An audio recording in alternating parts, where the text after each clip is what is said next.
Well, good afternoon, everyone. I'm Jason Isaac. I'm a senior manager of the Life Powered Project at the Texas Public Policy Foundation. Thanks for joining us. Hope you enjoyed the movie Switch On. I know that's about the third time that I have seen it and certainly enjoy it, find something new every time. Real quick, I want to apologize to people that may have had trouble getting into the screening room and let you know our emails said that was going to be open through the end of this month to continue to watch. So just want to let you know that, but due to the overwhelming demand, we're actually going to keep it open through the end of June. So we had a lot of people that were watching the film. There are a lot of people that are going to be watching this live stream while we're doing it live, and some that'll be watching it recorded. But along the screening lines, I want to introduce real quick Sophie Byard with the Switch Energy Alliance so that she can talk to you about how you could do something very similar to this. Sophie? Yeah, thanks so much. So just like they set up this life-powered streaming room, this is an opportunity that's available for any different type of group, whether that's a class, your company, your organization. You can set up these customizable streaming pages and invite anyone you want, and they can watch Switch On for free. So that's an opportunity we have right now through the website. So what you want to do is just go to switchon.org and you can find all the information to set up your customizable streaming page. Great. Thanks, Sophie. Appreciate it very much. Sure thing. Well, now on to the live stream discussion with the person who made this film possible, Dr. Scott Tinker. I'm kind of glad, Scott, that we're doing this virtually, because after seeing you reach down and pick up a fresh pile of dung, I didn't want to have to feel awkward shaking your hand, and I don't have enough sanitizer, I'm afraid, to wash that off. But before we talk about some of the health benefits that you wouldn't think you'd actually have health benefits from doing that, if you would just tell the viewers a little bit about your background and tell us about Dr. Scott Tinker. Well, I'm a geologist, and I've been in the energy business for 17 years and at UT now for 21 years. So that's kind of my employment history, and got, of course, interested in all forms of energy. Met Harry Lynch over a decade ago. He's a filmmaker. We made the film Switch, featured energy, and we got back together recently and said, boy, we left out part of the world. A lot of the world doesn't have much energy or any at all. So that's when we set out on the adventure to make this next film, Switch On. And a lot of other things we're working on today that many of you are aware of, but many other energy education materials, films, curriculum, etc., for nonpartisan, objective, critically thinking, trying to get into the students and teachers and faculty and businesses to really have a conversation that addresses the real meat of all of these issues. Well, great. Well, now let's talk. Thank you very much. And having children that are in schools, I understand the need for improved education. So appreciate your efforts in that front.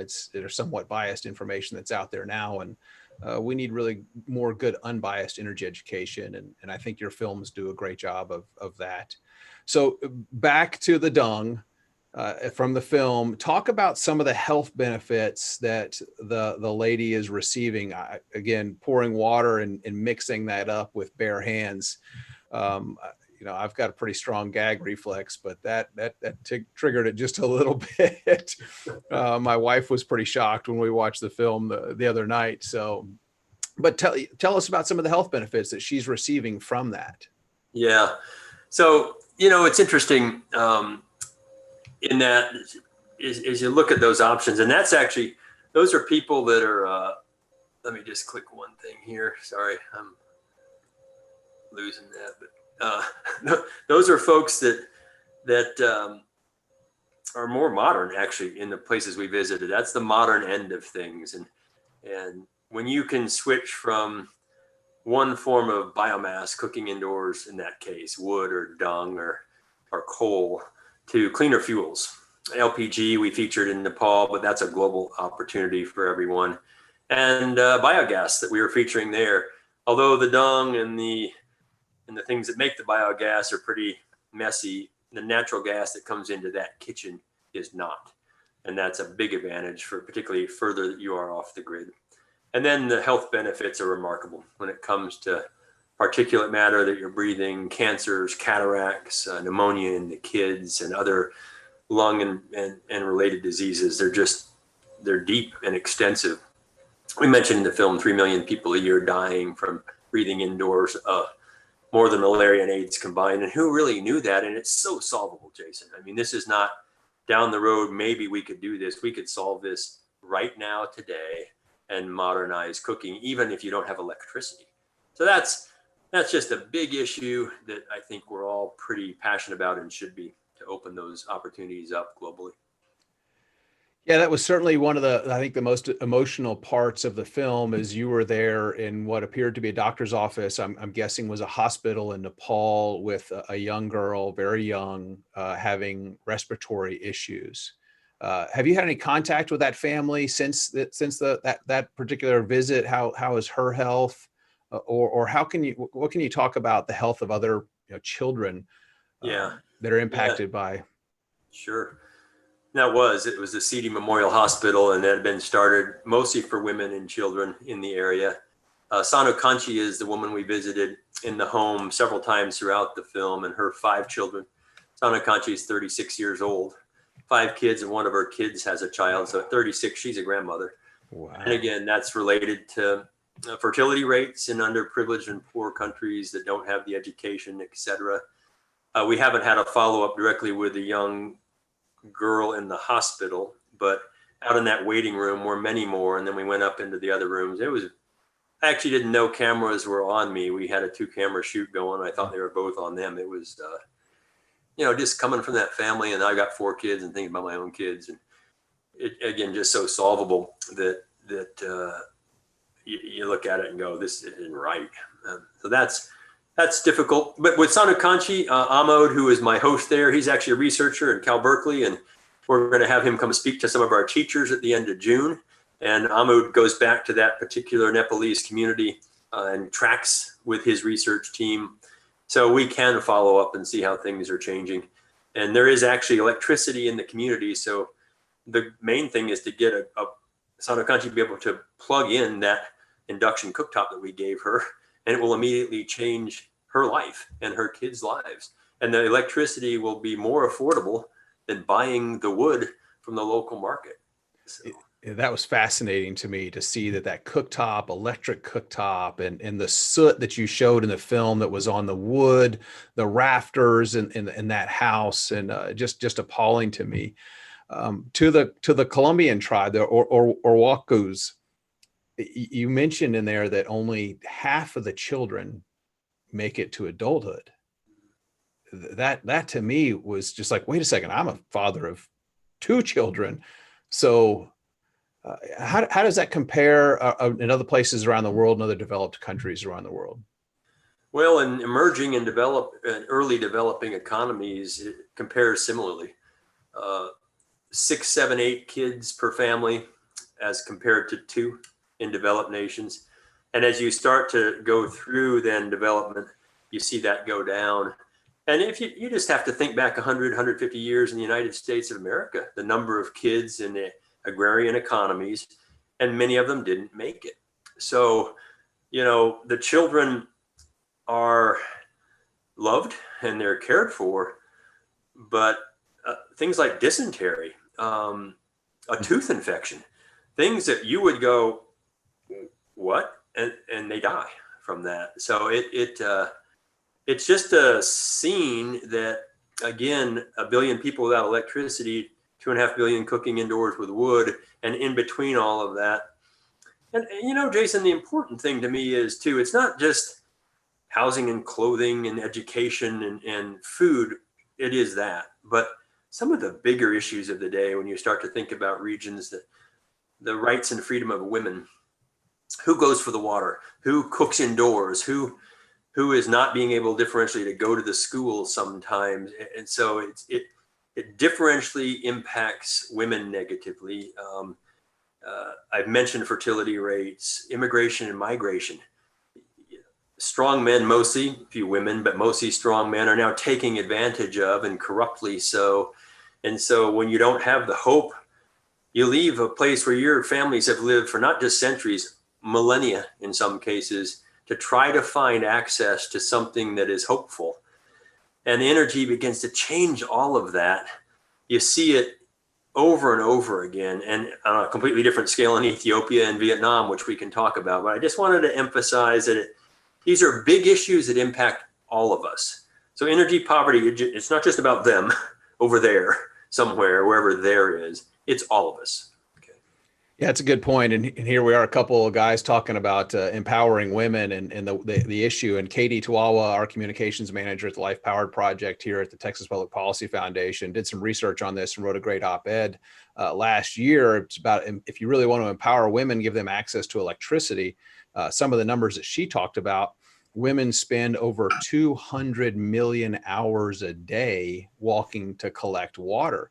And you covered the greenhouse that looked like an urban farm behind a concrete wall where people were growing goods in I think that was Kenya, because they have the ability to pull that water up from the ground, and the prosperity that they're seeing, being able to grow their own food. I thought that was a fascinating piece of the film. Also, the pride was one thing that I really enjoyed seeing, was the pride of people showing the dam. In Kenya, that the people that the school is going to produce doctors. And that's because now they have access to energy in places where they didn't previously have it. That was a fascinating aspect to me. And the same thing in Vietnam, the coal workers. Yeah. It's at all scales, the pride. And when you're born into a system that has energy, available, affordable, reliable energy, you don't think about it. When you're not born into that system, every new advance matters to you. And so we didn't film in Bangladesh, but their first electricity brings hair salons for women who run the hair salons. It's a safe space. Revenue, they invest back in the community more than the men. That won't shock most people, but that the good research on that. And you see it, the pride in the different communities across the world as they begin to energize and industrialize, and that will not be stopped. There's not going to be any, hey, you can't use that kind of energy or this kind. Just like we did in the United States and Western Europe, we had certain kinds of energy we used. We have transitioned some from those, but the access to energy, that snowball is rolling down the hill, and that's a good thing. Now it's a matter of making sure that it's both affordable and secure, and minimize the environmental impacts of all forms of energy. They all have them.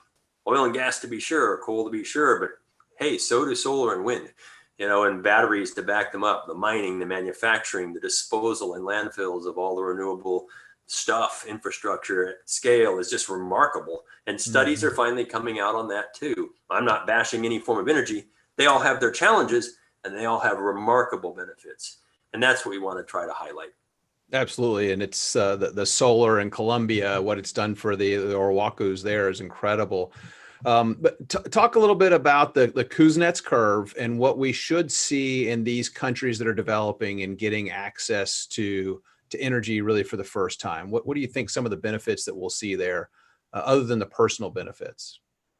Yeah, I mean, you just start to see this scaling and virtual cycle of benefits start to happen. So first you get, well, guess what everybody gets the first time they get electricity? And we showed it in Kenya subtly, a cell phone. And I'm not kidding. It's a small battery. It's easy to charge. I want a cell phone with my 40-watt panel and a little teeny battery. Okay, communication starts. And from there, it starts to scale. Light bulbs on the ceilings, maybe a television, a chargeable radio. Now I start to go a little bit beyond that. Not appliances yet, but you start to grow into things as you get lights in the home and education at night in the schools. Now I begin to see some education, can start to communicate more broadly. It starts to remove some of the corruptness that exists everywhere and inhibits energy poverty. Probably the biggest thing inhibiting that change is corruption at all levels. And we featured it in the outskirts of Nairobi there in Kibera in the slum, that level of corruption, but it was everywhere. I mean, the dam in Ethiopia was a sole source. It wasn't competed. It's like a $6 billion project to an Italian dam builder. I'm sure they're the best dam builder in the world, but maybe there's a little going on there, right? And so this corruption happens at all scales. You start to get that educated public and communicating, that begins to go away. Not that corruption goes away, we all have it, but the ability to then work through that And then you start coming into different things, vehicles and transportation, access to healthcare, for refrigeration, for vaccines, et cetera, more modern hospitals and care systems, more modern agriculture, as you mentioned. They're, again, growing a solar pump, a simple little solar pump to irrigate allows Farmer John to sell crops and produce more than he would normally do and bring in revenue. So all of these things start to feed on themselves and remove the growing disparity of wealth. And it's done in a structural way. It's not give fish, it's teach how to fish. And so each community has their own way to use the energy that makes sense to them. I cannot judge or dictate how you should use your electricity, whether it's a hair salon or a cell phone or a solar pump, whatever makes sense for you. Selling induction cooktops, that was a new market, but it creates these micro markets, and it's those markets that then grow. The people building the biogas, those markets weren't there before. Now it's a whole small industry. So that creates lasting, sustainable economic systems, and those systems are what allow that cycle to eventually improve. Yeah, it's actually interesting. Biogas exists as a market here in the United States. I think the McComas landfill in the Dallas area is the largest biogas producer in the country. I've, at my time in the legislature, worked with farmers and ranchers who had chicken coops and cattle ranches that what to do with the animal waste, turned into fuel to run their trucks on. It was a pretty fascinating experience for me getting to work to help them be able to do that. It's surprising to me when I've traveled to some countries. I remember going to Tunisia and Egypt in 2012, right after the Arab Spring, and the waste that I saw. And I'm one of these people that I don't like to litter. And I remember walking around with a piece of chewing gum that I had chewed all day in my pocket, wadded up in a business card, because I couldn't find a trash can to put it in as we were going around and having meetings. And then getting to Egypt and seeing the trash piled up on these sides of the canals that feed into the Nile. And I'm thinking, oh, why do they put those so close to the canals? And what are the trucks going to do when they come to pick them up? And you've talked a little bit about some of this, I think, in Switch and some of the presentations I've seen, but dealing with waste. And for me, it was a complete shock a few days later in Cairo to see men with big boxes pushing that trash into the canal. And that, feeds into the Nile, one of the top 10 most polluted rivers in the country, in the world.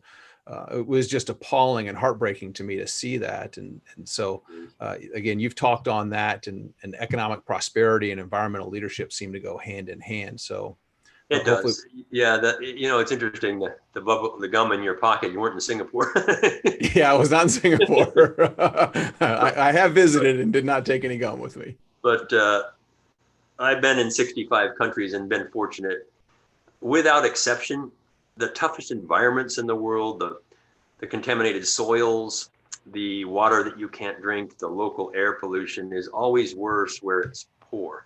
They simply can't afford to clean up the system. It's not high on the priority list.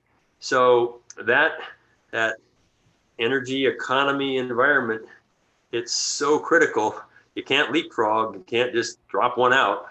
You can't drop the economy out of energy, the economy. And we have a Green New Deal being proposed, and I'm not political, but that's what that's proposing to do. Leave 85% of the fuels out, and somehow we will solve the environmental issues, when in fact the data say it will be just the opposite.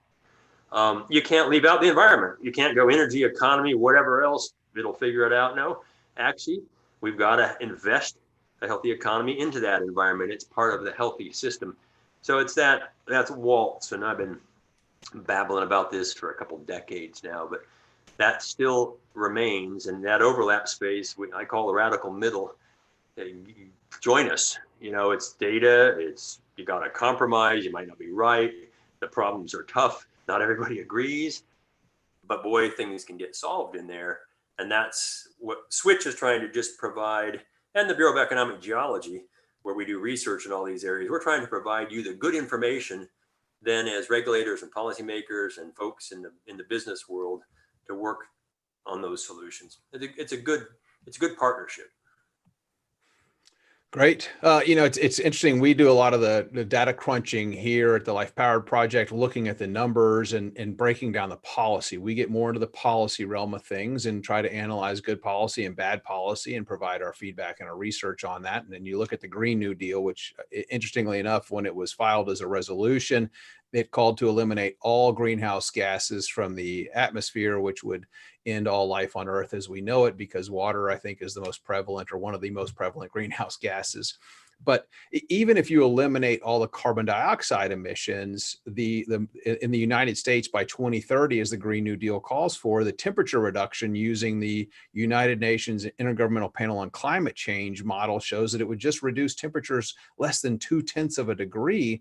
But you talk about making the coronavirus look small with over 30 million people unemployed. You're going to see a lot of people lose their jobs because, again, as you pointed out, 85% of the energy and electricity that we consume comes from things that are called to eliminate in the Green New Deal, and that's fossil fuels. So that's where we kind of get into the policy. But one thing that we do like to point out, and it's a good point that messages well, but it's also 100% accurate, is we've reduced harmful pollution in the United States 74% while growing our economy, while increasing miles traveled. We're seeing incredible, again, as I said earlier, economic prosperity and environmental leadership go hand in hand. And that's where we've really excelled in the United States. But now we're seeing this movement kind of gain steam called the environmental, societal, or social and governance movement, this ESG movement that's activist investors are really pushing companies and governments, cities, municipalities to get out of, do a 100% ban on fossil fuels. What are some of your thoughts on that? And what are some of the repercussions of that if like gaining steam like it is right now? Yeah, like any good thing, ESG has good components to it. Social and governance and environment, those are important things to all companies. I don't know a single leader, and I run a 250 person organization that wouldn't think those are important components of that. Sometimes those good things get focused too much on one particular component. And I think ESG has been kind of hijacked a little bit and driven toward a carbon only, climate only agenda. And that can be tricky. And the reason is we got to think about this in a way of, are there really good and bad energy? Is there really clean and dirty energy? Does that exist? And if you think for more than a minute and understand some things, you know that it doesn't. There's no energy form that's clean, whatever that means. Some have no environmental atmospheric emissions, like nuclear. Some have limited atmospheric emissions. Some have a lot, burning fossil fuels. On the other hand, some use a lot of land. Some have to have a tremendous amount of mining. When you start building turbines and panels and batteries, particularly, tremendous amount of mining as we scale up. Literally, if we electrify half the world's vehicle fleet, we're talking about 3 trillion new batteries. Not a few billion like we have today, 3 trillion. 5,000 per car, lithium ion batteries, a cylinder, times 600 million vehicles, which is only half the fleet, is 3 trillion. Now, to make enough material for those batteries and manufacture them, and then every 10 years to rinse and repeat and then dispose them in landfill, this has huge environmental impact. So nature includes land, local air, water, and the atmosphere. You really can't just pick one. And that's the challenge with some policies today. And I think our educational system at the political level, in the schools, and even in the public, is thinking that there's only one big issue. And that's not the way we can afford to think about this, or our kids are going to feel duped someday. They're going to look back and go, what the hell? They didn't tell me about that. And so we need to talk about that. What does it really mean? What does sustainable mean? What does green or clean mean? And to me, clean or green means atmosphere, local air, land, and water, the big 4 pillars of the environment, and a sustainable economic system, both the developed world and the emerging and developing world, healthy economies. Energy for sure helps the economic underpinning and growth. We need to make sure all forms of energy are impacting all forms of the environment less. That's something we can wrap our heads around and get together, I think, those who are thoughtful and begin to address. And that's where the radical middle comes in, and that's where we want to play. It's fun and it's challenging. But if we can do that, then a lot of the fringe thinking on any of the E's is going to be fringe, and that's fine. Keep your fringe biases, but come to the middle here if you want to play, and let's grow that middle. That's great. Good points there. So you mentioned nuclear. Quentin, who's watching on YouTube, asked, do you think small modular reactors might play a role in reducing international energy poverty? Yeah, it's good. We're concepting a third. We got a lot at switchon.org, a lot of neat things going on, a new museum film, classroom stuff for AP Environmental Sciences, et cetera. But we're concepting a third film called Making the Switch. And in that film, we're going to try to look at switch and switch on, and then the things I just described. We looked at nuclear in the first film, both South Texas Project and Comanche Peak, for different reasons. I know NuScale, for example, I've spoken to their conferences, the small modular reactor folks. I think there is a role to play here. People get nervous, but we've been floating small modular reactors around on aircraft carriers and submarines for literally decades. Putting one on the land that isn't any bigger than the room I'm in, probably manageable. Emissions zero.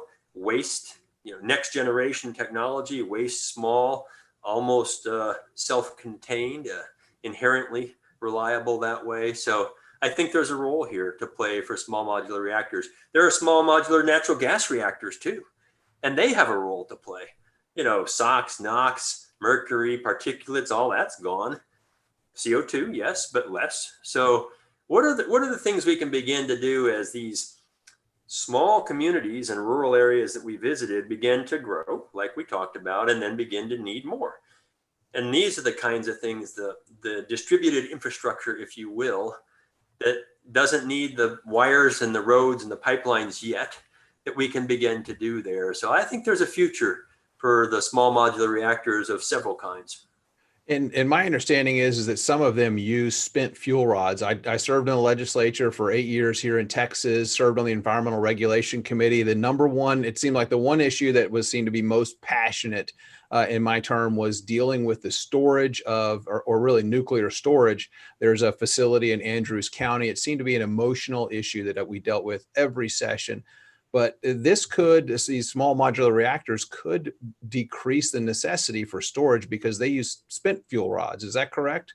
Well, they use spent fuel, and so you use and re-enrich the uranium, and that's going on even in our first film in La Hague. I don't know if folks saw that film, but we went to a re-enrichment facility, the largest in the world. So they re-enrich the uranium and can use it again, and then the 4%± of fission products are then vitrified and put away and stored, in that case, in 30-foot thick concrete, but maybe even geological repositories in the future. So reuse of that spent fuel is a very important component of nuclear. And even some of the most modern reactors are doing that inherently now. So, lots of ways to address that, I think. And it's public fear over radioactivity.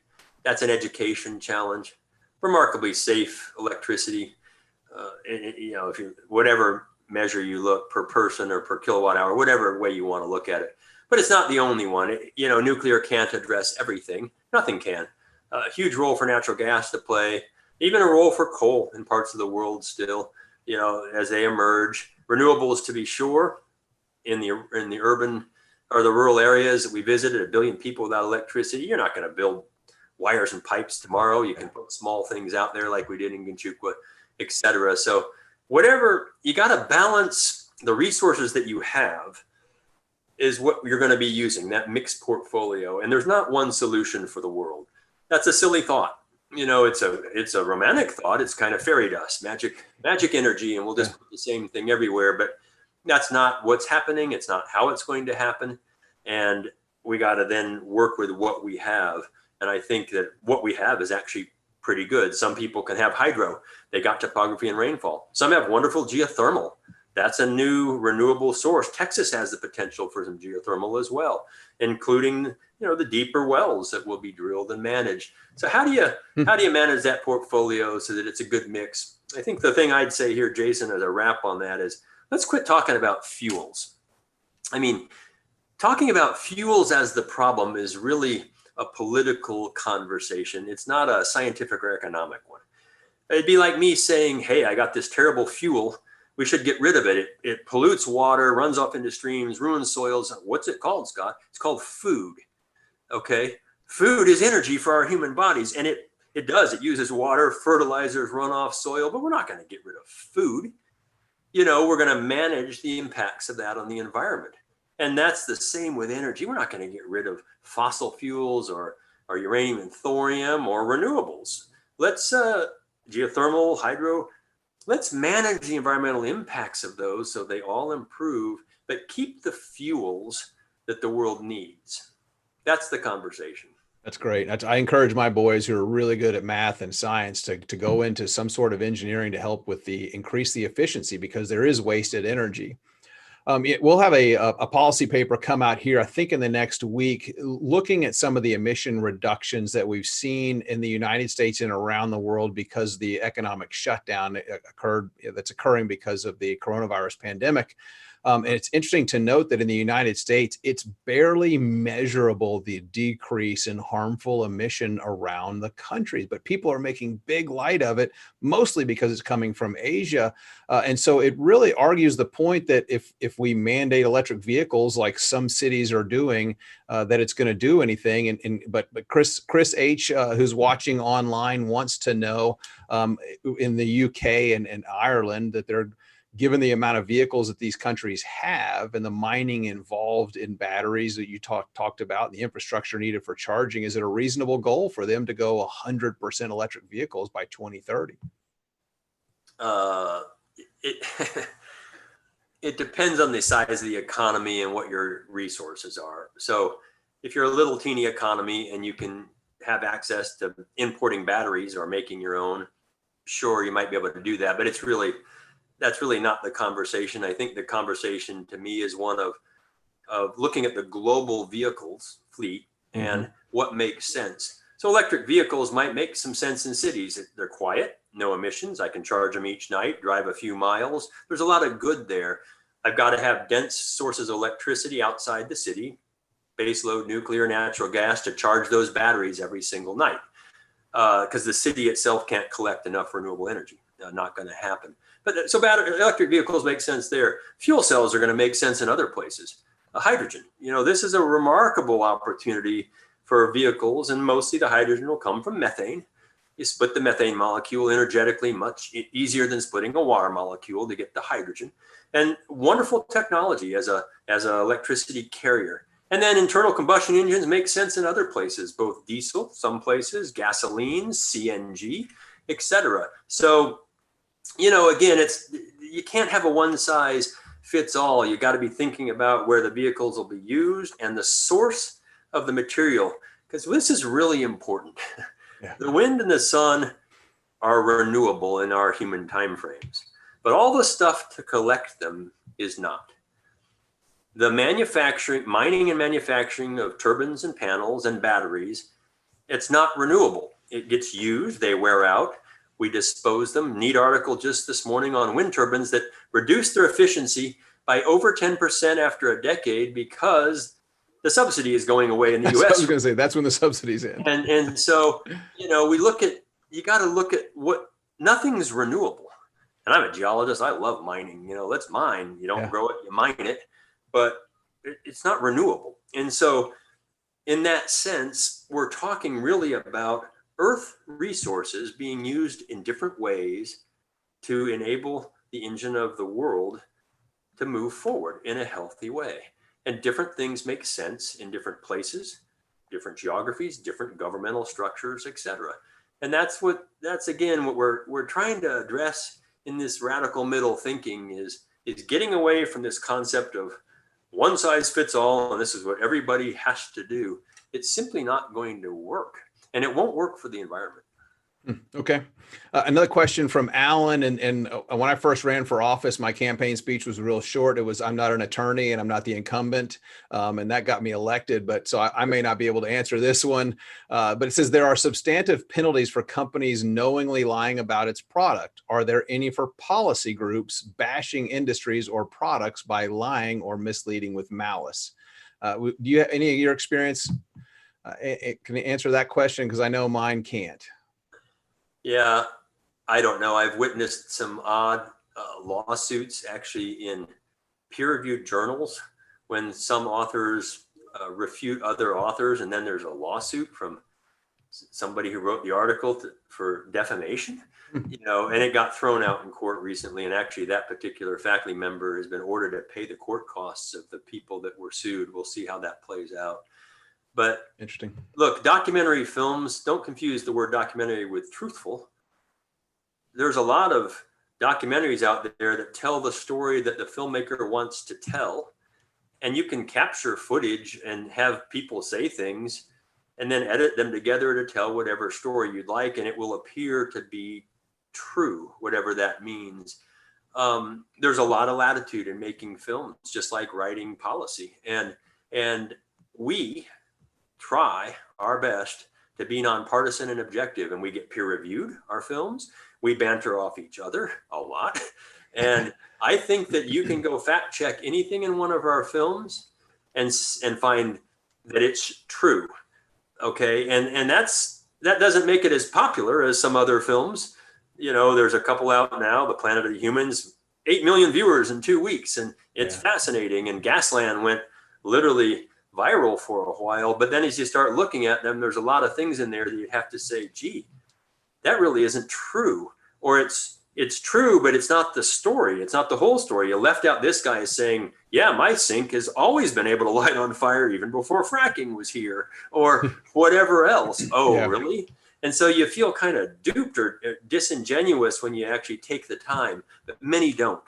So I think it's incumbent upon us to make sure that we're honest, we're energy honest, and I don't know of any recourse other than doing things like this, and then having you all get out there and push this stuff out as far as you can. I make all my slide presentations available on the switchon.org website. You can download my PowerPoints, make your own talk.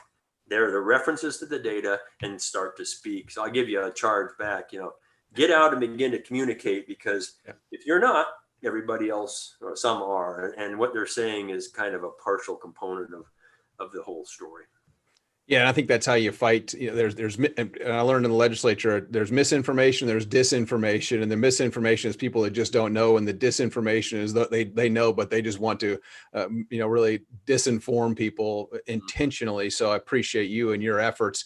We have a lot of videos. We've got a new Energy 101 series that's on our website, lifepower.org. You can scroll down to the bottom and click on our YouTube playlist to see those videos. They're both in English and in Spanish. So I encourage you to watch those. We've been promoting those to people that are now finding themselves homeschooling for the first time, because we try to get unbiased information about our energy and the products that we use and where they come from, and specifically where our electricity comes from that powers us. So that's at lifepower.org. Scott, any closing remarks before we wind up here? Well, thanks for watching the film. I hope you enjoyed it. I'd love to hear your comments. And again, as Sophie said at the beginning, our network to get the film and all of our stuff out there is you. So please do share that with those you know. And if you're in the energy business, you might not get thanked very often, but I'm going to say thank you. You're lifting the world out of poverty, and be proud of that. And whenever anybody asks you what you're doing, tell them I'm in the energy business. I lift the world out of poverty. What do you do? Good start. That's such a good point to end on. I remember speaking to a group of oil field workers in Midland, and I said, thanks for what you're doing to end poverty around the world. And it was amazing to see their shoulders rise up and get that confidence, like the people in Kenya in your film, because they say this school is going to be where the doctors are coming from tomorrow.